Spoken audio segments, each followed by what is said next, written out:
Assalamualaikum warahmatullahi wabarakatuh. Halo warga desa Sukaudi, balik lagi di Jalan-Jalan Seram.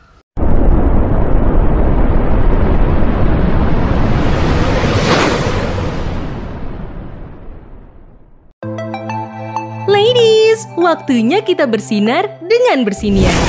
Kelas Podcast Siberkreasi menggelar kelas bertema Suara dari Perempuan untuk Perempuan. Berbagai aspek produksi podcast dibahas bareng mentor-mentor perempuan profesional. Yuk daftar di s.id/siniar perempuan. Kelas podcast ini digelar oleh Kementerian Kominfo, Siberkreasi, Spotify dan Anchor, kumpulan emak blogger, dan bu ibu baca buku Book Club. Suara dari Perempuan untuk Perempuan.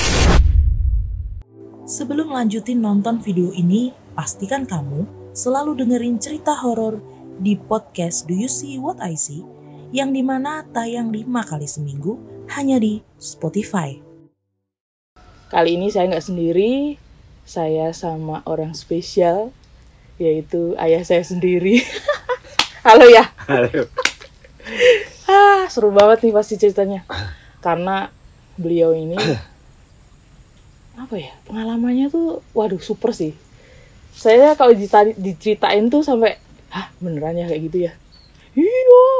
Nanti kalian dengerin sendiri aja. Iya. Ceritanya tuh yang paling ini sih, yang paling epic dulu, yang paling nggak terlupakan deh. Yang mana nih? Kayaknya yang dulu itu ya, yang pernah diceritain. Yang di rumah itu karena banyak sekali sih. Dan kebetulan ya saya ayahnya David itu suka yang seram-seram. Nah, sama. Jadi saya itu sukanya kalau ada sana itu angker, pasti saya datangi. Tempat mancing pun angker saya datangi. Iya, kalau yang ini kejadiannya kebetulan di kantor saya sendiri. Waktu itu saya masih di bagian security satpam. Itu nanti disensor ya. Kejadiannya sekitar tahun 2004 kalau nggak 2005-an itu. Waktu itu saya biasa kan namanya security, kita patroli muter-muter walaupun kalian sudah nggak asing dengan namanya. Disebut lagi, susah nih nanti ngeditnya. Itu sudah terlalu banyak memang iya tempat suatu kampus yang horor. Iya. Atau bener. Banyak sekali itu bahkan ada penginapannya, tamunya juga sering mengetahui, bahkan sering kejadian-kejadian yang tidak kita inginkan. Bagi kami seorang security karena sudah kebiasaan hal-hal seperti itu sudah menjadi satu makanan sehari-hari makan sehari, jadi kita nggak pernah takut walaupun sering sekali kita diketahui tapi nggak takut. Kebetulan waktu itu tuh saya habis patroli sudah hampir jam 12-an ya, dari pos 1 sampai pos 4 itu saya mutar-mutar dengan namanya Mas Eko. Kebetulan Mas Eko, saya tertekan sedikit tentang Mas Eko. Mas Eko itu senior saya di security. Dia itu kalau nggak masalah barang mistik, dia ahlinya, dia handalnya. Sampai dulu waktu itu masih ada nomor, dia nyari nomor jauh tempat mistik. Sampai saya itu sama istri pernah main ke rumahnya, berkunjung ke rumahnya ya, masih silaturahmi ke temannya. Rumahnya itu bau dupo semua, sampai istri saya heran. Rumah kok bau dupo, jangan ditobat ya. Tobat. Itu sedikit cerita Mas Eko ya, dia memang ahlinya tentang mengerti lah seluk-beluk ini, tempat-tempatnya dia ngerti. Saya juga mengerti dari dia, tapi dengan berjalannya waktu saya tahu sendiri tempat-tempat itu karena nggak semua orang itu diketahui di pas satu posisi di situ, di tempat itu, karena memang di wilayah itu luasnya 7 hektar 200 meter. Iya sih, luas banget itu. Luas banget. Itu kalau kita patroli butuh waktu yang ya lumayan lah. Karena memang peralatan di situ juga peralatan yang agak mahal-mahal, jadi kita waktu itu memang kita super sekali ya untuk patroli. Nah, kebetulan habis patroli memang sudah malam, yang jaga di pos 1, pos 2 itu sebagian sudah pada tidur, memang bergantian ya yang tidur itu mesti ada salah satu pos itu mesti ada yang tetap terjaga. Ada beberapa, kalau di pos 1 itu jelas 4 orang itu yang 3 orang, yang 2 orang tidur, yang 1 jaga. Yang pos 2 itu 2 orang, 1 tidur, 1 jaga, itu giliran pas jam 12 malam.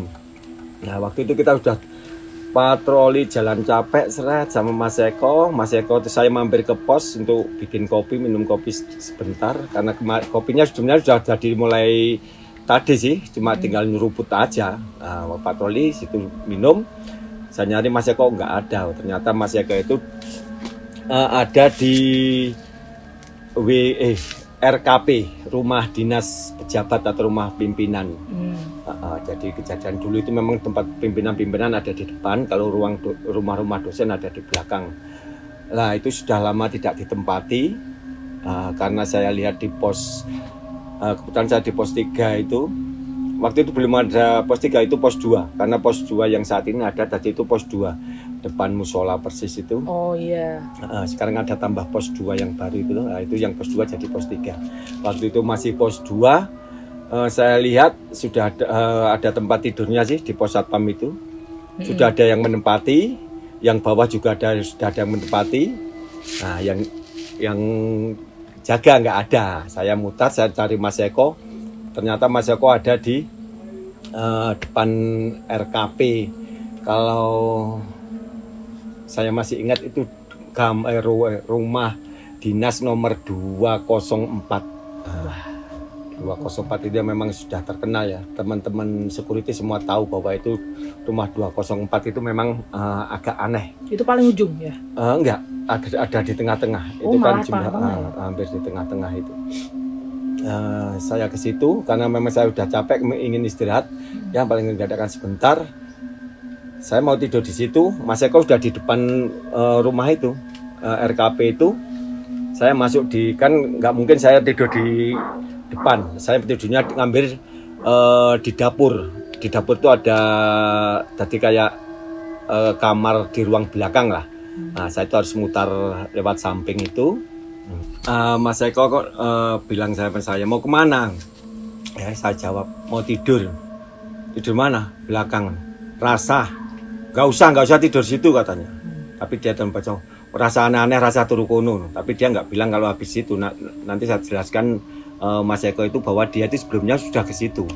Nah, jadi saya juga nggak tahu kan, wes nggak usah ke situ, nggak usah tidur turun neng pos atau di koperasi, kan ada koperasi samping pos itu, di koperasi aja.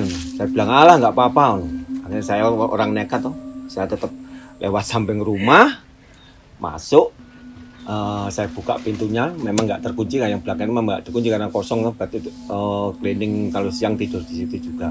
Nah saya masuk, saya kancing, saya grenjel kancing itu, saya tiduran. Saya merasa nggak enak, saya tidur rebannya antara sadar nggak sadar, banyak yang lihat gitu. Apa yang lihat, tapi cuma perasaan saya atau nggak, saya nggak, wah nggak enak kalau ada apa-apa, saya juga nggak bisa apa-apa. Akhirnya saya berdiri, saya buka pintunya, saya buka setengah terbuka, setengah tertutup, jadi separuh lah, kayak gitu. Habis gitu saya langsung kembali lagi ke tempat tidur, saya rebahan. Rasanya memang nggak enak sih, kayak ada yang melihat, ada yang mendelik dari melihat atas itu, sudah nggak nyaman buat tidur itu. Padahal saya juga emang gua pikirin lu siapa, orang saya juga orang edan, saya banyak setan. Enggak, saya ngucap gitu, tahu-tahu pintu itu buka, duer. Pintu itu dengan tidak buka sendiri, entah angin, tapi saya pasti mikirnya angin, duer gitu. Biarinlah, malah enak nanti kalau ada apa-apa bisa lari, pikirku gitu. Walaupun saya berani, rasa takut itu tetap ada, karena saya nyadari di situ memang dia tuh berani ganggu, sampai dia berani masukin tubuh seseorang, itu berani. Ekstrim lah. Ekstrim. Jadi di situ itu entah namanya setan atau itu ekstrim banget. Nah, memang di situ tempatnya sih. Dia tidur, masih tetap melanjutkan, pintu terbuka, angin sepoi-sepoi itu masuk, malah agak dingin, malah enak. Tahu-tahu saya lihat itu bayangan itu masuk dari pintu itu, satu. Saya sempat kaget, apa itu tadi? Saya kira cuma angin yang kenceng lah, satu. Hitam gede gitu. Gitu. Habis itu lagi, 2. Itu ada jedanya.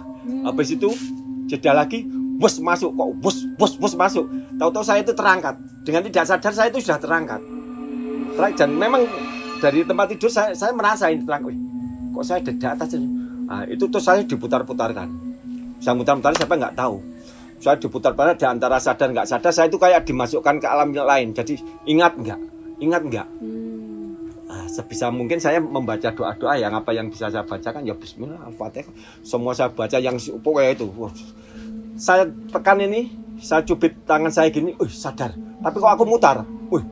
Wah ini berarti benar-benar ini sudah gila ini. Saya dimasukkan ke alam lain. Saya berdoa Bismillahirrahmanirrahim, terus berdoa terus.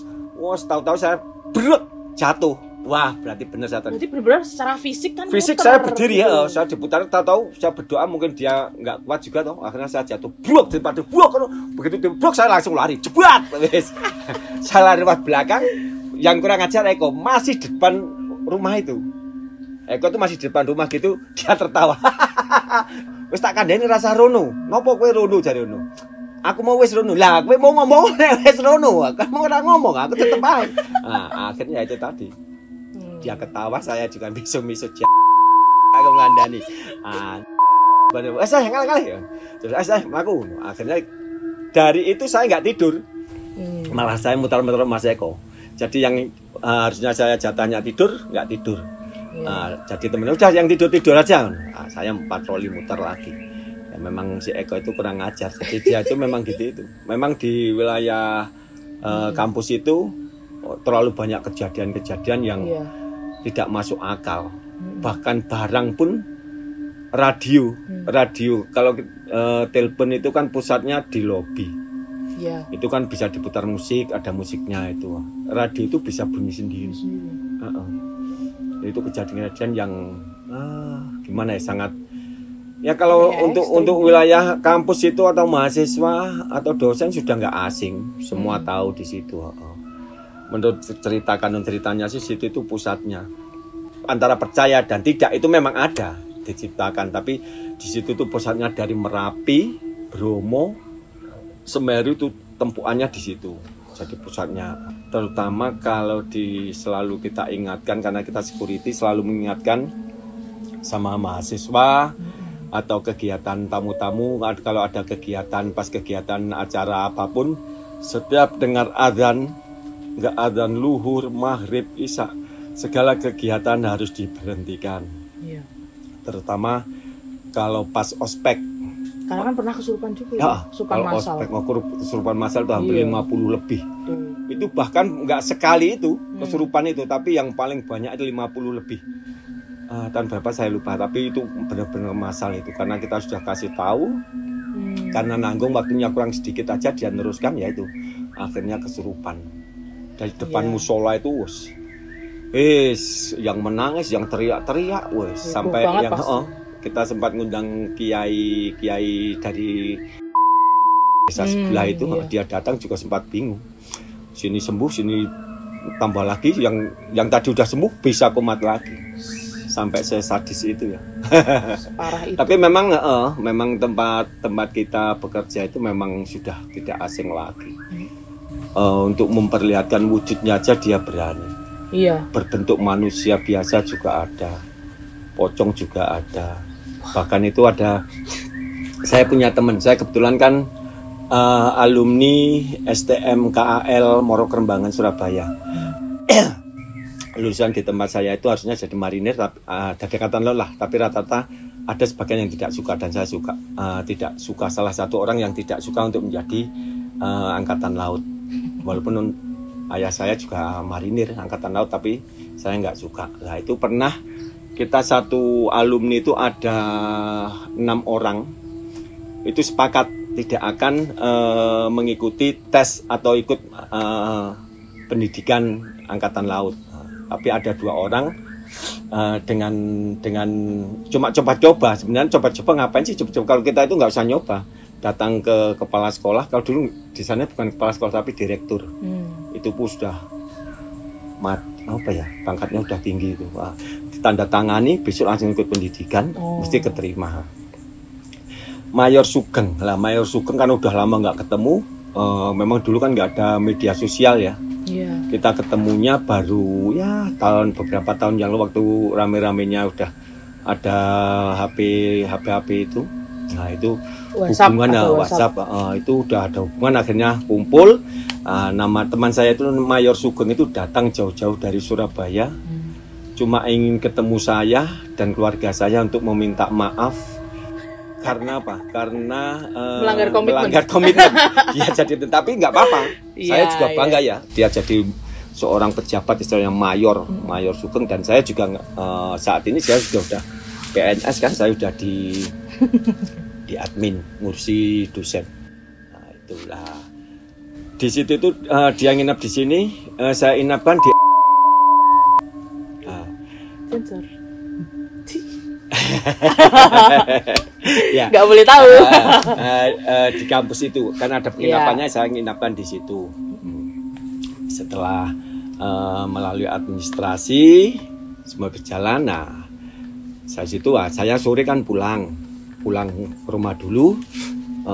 Ya lumayan lah jarak tempuh antara kantor sama rumah itu kalau perjalanan. Enggak, 1/4 jam kalau naik motor. Ya kalau ayah ngebut ya. soalnya. Nah itu habis bisa lah saya tuh ya biasalah karena kangen ya, jagong di itu baru ketemu ngobrol situlah, ngobrol masa lalu lah. Jadi kita nggak kayak saya nggak menghormati harus mayor, kayak enggak. Teman biasa ya? Teman biasa, karena kita memang dari media sosial kita udah ngomongnya biasa. Kita tidak boleh membawa pangkat, jabatan atau enggak ada. Itu di grup khusus guyonan kal. Ngobrol bisa habis sampai sekitar jam 12:30 ya. 12:30 saya pamit pulang. Nah, pamit pulang, mungkin Mayor Sugeng juga mungkin masuk sebentar, cerita saya nanti ceritanya gitu. Dia masuk sebentar terus kok nggak bisa tidur, dia keluar lagi duduk rokokan. Kebetulan di asrama blok 2 itu kan kampus ada asrama blok 1, blok 2, blok 3. Kalau blok 3 untuk penginapan.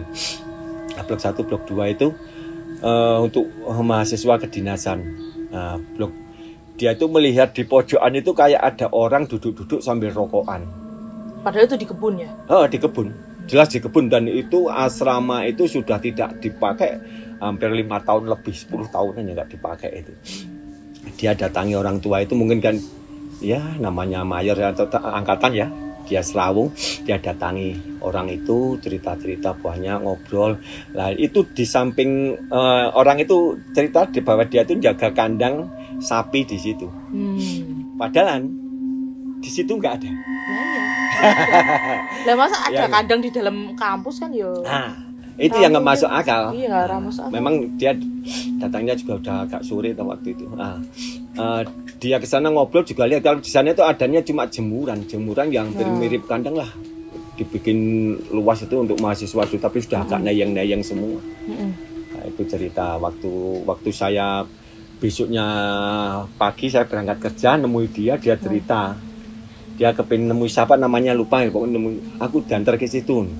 Kemarin diceritain masalah ternak sapi itu. Di mana? Di belakang situ, pojok gedung itu.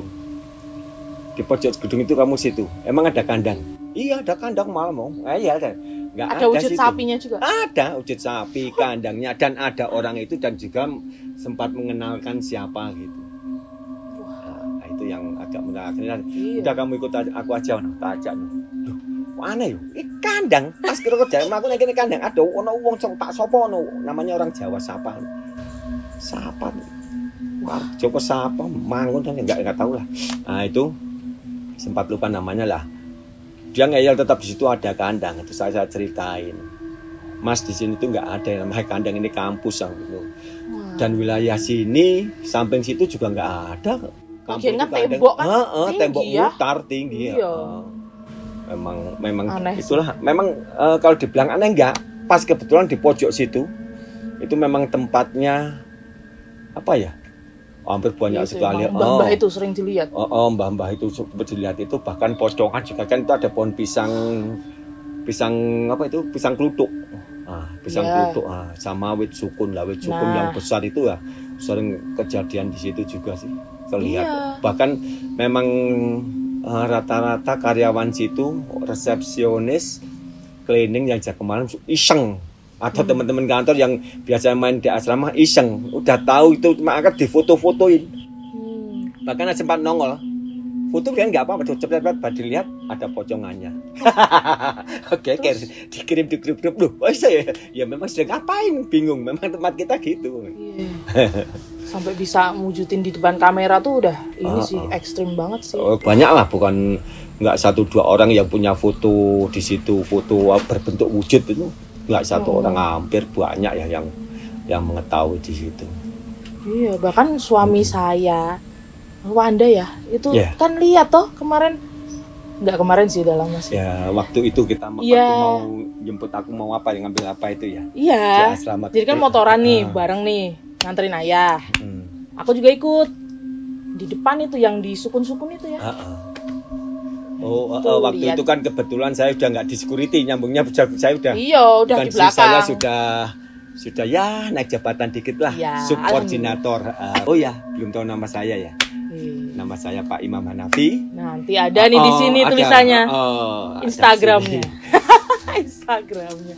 Nah, jadi ceritanya ini Mas Wanda itu suamiku ini tuh tiba-tiba dia pas nganterin ayah, boleh dong ya. Silakan. Pas nganterin ayah itu dia di depan yang di parkiran itu, ayah masuk ke lobi. Ya kan lobi kan ya itu? Iya, lobi resepsionis. Nah, penginapan. Tuh dia di pojokan di deket pohon sukun, lihat Miss K, ya kan? Tuh dia di belakang kamera sini om. Dia lihat ya kayak sosok perempuan gitu, terus nggak tahu cuma berdiri aja gitu. Ya aneh sih, maksudnya. Markona itu. Wah, ada namanya ya. Kalau perempuan yang berani melihat itu Markona. Aduh, parah sih. Itu sudah nggak asing sih, Markona itu. Jadi emang udah terkenal di situ Markona namanya. Itu berani menampakkan. Merinding aku. Bener-bener berani menampakkan wujud saksi hidup masih banyak sih. Jadi mahasiswa kedinasan itu memang berani juga sih, dia nampakkan di kuda itu diikuti sampai bener-bener wujud. Tapi nama Markona memang namanya Markona sih, yang tahu-tahu asal usulnya itu Markona. Iya. Tetap dia selalu di asrama blok. Masih nongkrong. Masih nongkrong. Tapi kalau nggak salah dia itu malah tinggalnya aslinya itu ada di Ringin itu. Nah, di situ kan ada makam. Iya, makam. Itu karena dulu pernah kejadian waktu ada proyek di blok 2 ya. Perubahan itu. Seorang tukang lah atau apa di situ kan nginepnya di situ juga. Itu sempat hilang 1 hari. What? 1 malam, bukan 1. Jadi sore malam-malamnya nggak ketemu, pagi-paginya ketemu. Dia tidur di itu makam itu. Padahal itu tukang. Bukan pekerja. Bukan, tapi dia itu pemborong, jadi ikut kuli bangunan lah. Yang mengerjakan di situ kan banyak. Jadi orang kalau dibilang nggak masuk akal juga itu. Iya. Bayangkan lemari 4 pintu dari lantai berapa ya? Lantai 4 itu bisa turun. Padahal jalannya itu, tangga itu kan berkelok sempit toh itu. Iyalah. Hebat. Cuma 1 orang dengan itu perempuan itu. Tapi dia mengaku dibantuin perempuan itu. Dibantuin. Markona. Suatu hebat, sampai turun di bawah itu sempat geger juga sih. Wah. Lemari bisa turun. Padahal secara rasional di blok 2 itu bukan tempat mahasiswa putri. Nah, iya benar. Mahasiswa putra. Lah mahasiswa putri harusnya di blok 1. Nah, kenapa kok sampai di situ? Lah itu tanda tanya. Iya benar. Nah itu akhirnya mungkin siapa itu yang tukang bangunan itu diajak ke rumahnya. Ya sempat dicerita sih dulu waktu itu sempat rame. Dibikinkan kopi, akhirnya ya nginep di situ, akhirnya dia tidur di maesan. Waduh. Ngeri kan? Untung nggak sampai berhari-hari loh. Iya, nggak sampai hilang. Sempat geger ketemu sih, akhirnya juga saking lamanya dia ditemukan orang, akhirnya balik situ. Ada juga sih cerita sebenarnya itu kejadiannya sebelum saya masuk di ikut bergabung di kampus itu ya, nggak akan saya sebutkan. Saya Iya. pertama gabung di situ, saya masih ingat betul 98 tahun 98 saya ikut bergabung. Berarti sebelum itu kejadiannya? Kalau kejadiannya sesudah itu, Oh, saya sudah oke. masuk, jadi saya ngerti. Jadi saya bergabung di situ tahun itu, tapi syukur itu meninggalnya sebelum saya masuk. Oke. Pas bulan September persisnya saya Itu masuk. meninggalnya kenapa? Kecelakaan. Kecelakaan meninggal. Nah, itu ada teman yang namanya sekarang malah jadi dosen itu. Itu dia memang rukun ya, senior saya itu. Sampai dia itu mulai sebelum dulu masih syukur itu sampai sekarang jadi dosen. Sebelum dia masuk di istilahnya masuk di kantor, kan kalau dulu di tempat kerja kami, kalau yang dulu kontrak udah PNS, masih kadang di situ sebentar, terus akhirnya masuk ke kantor. Nah, karena dia rutin situ, teman akrabnya meninggal, tidur sering berdua, sampai dia berapa tahun masih di satpam itu nggak berani tidur di situ. Ya kayak trauma Karena kali ya. kayak trauma, tapi dia melihat di situ kayak pernah ada wujud dia tidur, dia mau tidur, kok ada temannya itu yang meninggal itu tidur di situ lah. Wah, dia langsung wis sampai ke pati-pati, wis saya nggak mau tidur. Dan tidurnya selalu aneh, ngambil busa, kan busa selalu double 2 toh, ditarik, ditaruh pas depan pintu itu loh, karena agak luas toh, satpam persatu itu, taruh situ tidur. Selalu tidurnya di depan. Menyerupai itu jin. Menyerupai lah itu sebelum saya masuk, tapi kejadiannya pas saya sudah masuk. Ada cerita menarik juga sih, mahasiswa. Nah kebetulan waktu itu saya jaga ya, waktu itu jaga di pos 1.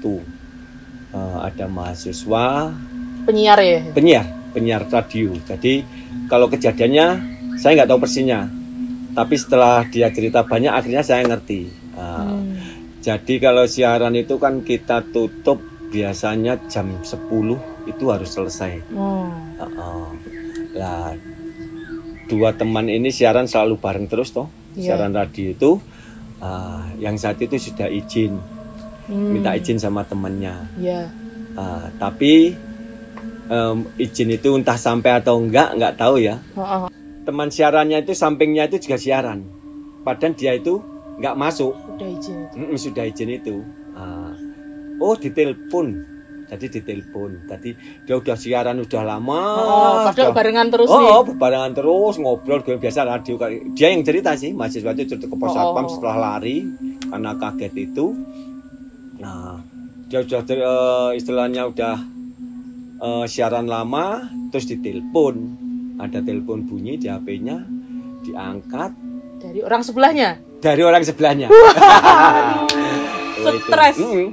Dia tuh sampai bingung antara sadar atau enggak, cuma lihat suara enggak, akhirnya dia lari lewat studio. Padahal kan studio itu mutar, padahal waktu itu yang saya buka bukan pintu lobi, tapi pintu yang pojokan sini depan malah, dekat pos satpam. Jadi untuk akses keluar masuk biar kita mengetahui, security mengetahui keluar masuk dari situ.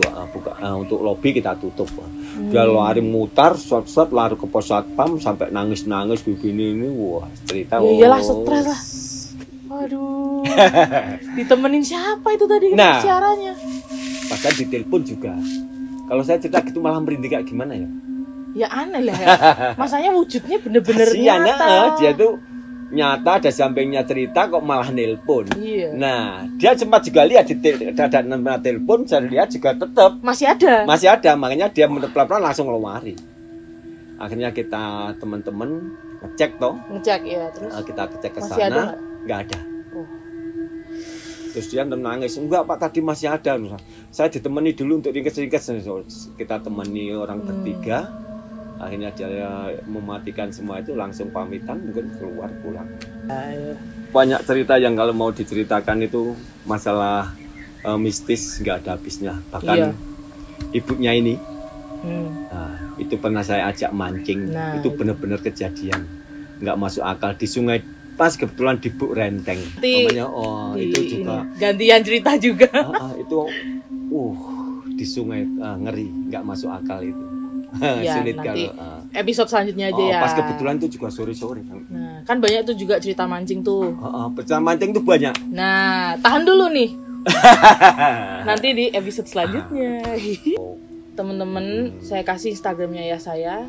Tagih sendiri. Tapi biar cerita yang banyak. Jadi kalau kejadian-kejadian ya kebetulan saya itu ya dibilang orang nekat, orang edan gendeng ya. Wah, saya kan jujur mulai bayi saya kan di Surabaya hidupnya. Iya.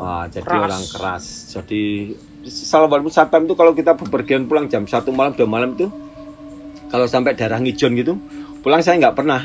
Pada jam itu waktu angker istilahnya bukan angker ya. Begal zaman dulu ya, bahaya begal wilayah perempatan mana itu? Apa tadi dekat Pasar Ngijon itu ke utara sampai akhirnya Balangan. Bu Renteng itu kan terkenal dulu. Saya sendiri cuma naik waktu itu saya sukanya naik motor pitung juga pelan-pelan.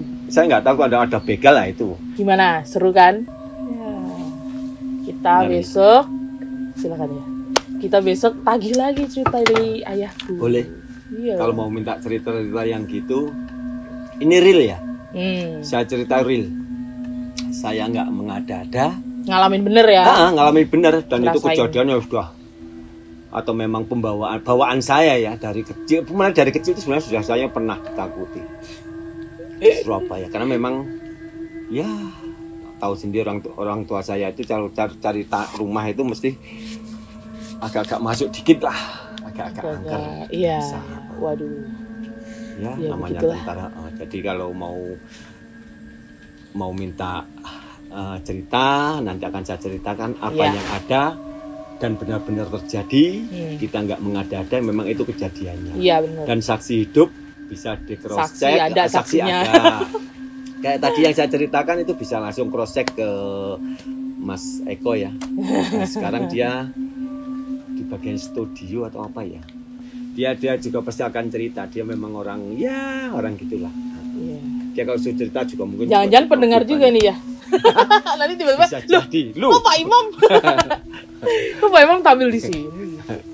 Jadi kita mungkin bakal ketemu lagi sama ayah saya next kesempatan video-video mungkin cerita tentang mancing ya besok.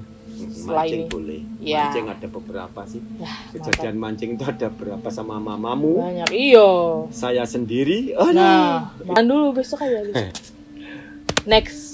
Terima kasih ya warga desa Sukabudi, semoga menghibur cerita-ceritanya karena emang ya kita real bener-bener ngalamin, ada saksi hidupnya gitu loh. Jadi dan tempatnya emang bener-bener wilayah situ emang wilayah yang terkenal ekstrim ya. Ekstrim banget. Di dunia gitu mungkin mahasiswa itu juga sudah banyak mengeluarkan filmnya, bahkan saya juga pernah jadi. Iya ada film. Saya juga ikut. Ada film. Saya pernah dijadikan apa ya? Figuran. Nah itulah nanti pasti teman-teman tahu sih. Nanti biar nebak-nebak sendiri aja deh. Kampus mana sih nih? Biar kalian nebak-nebak sendiri aja. Penasaran. Oke gitu aja video kali ini. Semoga menghibur. Mohon maaf kalau ada kata-kata yang kurang berkenan. Terima kasih. Wassalamualaikum warahmatullahi wabarakatuh. Dadah. Waalaikumsalam warahmatullahi wabarakatuh.